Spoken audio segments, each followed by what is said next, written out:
कोकिल साईं। तो कोकिल साईं के जो सिंधी में संतों को साईं बोलते हैं, तो वहां के जो साईं थे, वहां के जो महाराज जी थे, वो अपने युगल ठाकुर जी का किसी को दर्शन नहीं कराते थे। कोई अगर उनके पास आ जाता था, आकर के कहता, तो उसको पहले तो दक्षिणा देते।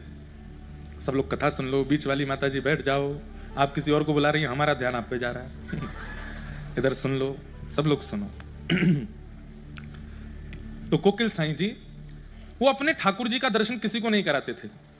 कोई अगर उनके पास पहुंच जाता ना, तो उसको देख के वो इतने उत्सुक हो जाते, उसको बुलाते, इधर आओ, ये लो 100-200 रुपया लो, कम लग रहे हैं और दूं?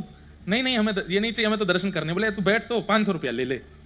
बंटवारे से पहले 500 रुपया दे देते, फिर वो तो भोजन करोगे, रोटी दाल चावल सब्जी सब पवाते प्रेम से, खूब पेट भर जाता, तृप्त हो जाता, दक्षिणा भी दे दी। वो कहते महाराज जी आपने सब दर्शन तो करा दो। दर्शन नहीं कराऊंगा, इसीलिए तो तुझे धन दे रहा हूं, अन्न दे रहा हूं, लोभ दे रहा हूं कि तू भाई यहीं से लौट जा, ठाकुर जी के सामने मत जा। क्यों?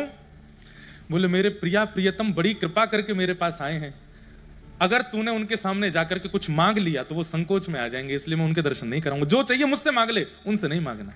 उनको विहार करने दो, उनको आराम करने दो, उनको लीला करने दो, उनको निकुंज में रस लेने दो। अरे हम संसार के लोग कर ही क्या रहे हैं? उनको निकुंज देना तो दूर की बात, उनको परेशान करते हैं, उनके सामने जाकर के सब बताने लगते हैं, ऐसा चल रहा है, वैसा चल रहा है, ये हो रहा है। बोले भैया तुझे जो शिकायतें हैं मुझे बता, तू कहे तो मैं अपनी प्रॉपर्टी तुझे दे दूंगा, लेकिन मेरे ठाकुर जी से कुछ नहीं मांगना। ऐसे थे। और उनकी छोटी सी जानकी जी थी, उन जानकी जी को वो अपनी पगड़ी में रखते थे कि कोई देख ना ले।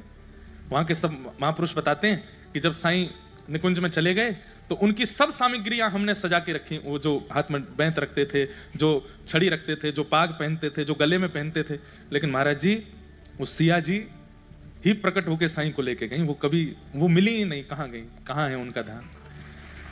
तो वृंदावन की सेवा तो ऐसी है, राजी रहो, आप राजी रहो, तुम सो कछु ना चय हो, मुझे आपसे कुछ नहीं चाहिए, बस आप राजी रहो, आप प्रसन्न रहो, आप निकुंज में रहो, आप सुख से विराजो।